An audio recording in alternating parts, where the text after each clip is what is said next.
শুভ্র, হ্যাঁ, তুমি এটা কিসের গেঞ্জি পরলা? ব্রাজিলের গেঞ্জি। ব্রাজিলের গেঞ্জি, অনেক সুন্দর লাগতেছে। তাই নাকি? হুম। হ্যাঁ। পিঠা খাবা? না, পিঠে পিঠে খাবো না। একটু খাও। আচ্ছা দাও। তুমি বসো, মা দিচ্ছে না। ভালো লাগলে বইলো। মা তুমি এটা কি মা? পুরো প্রাণী তো চলে গেল। তাই? হ্যাঁ। Thank you. শীত মানেই বাহারি ধরনের পিঠা বানানোর ধুম। আর পিঠা বানানোর ঝামেলাও কিন্তু অনেক বেশি, তুমি জানো? হুম। কিন্তু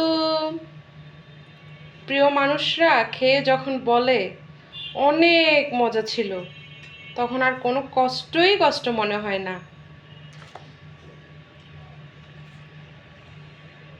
অনেক আনন্দ লাগে, জানো? হুম, জানি। কোনো ভালো কিছুই যখন মানুষ বলে যে এটা ভালো, হুম। তখন কিন্তু অনেক ভালো লাগে। এখন কি খাবে না বলে এখন কেমন লাগতেছে? ভালো, অনেক ভালো। ঠিক আছে, তাহলে তুমি খেয়ে নাও।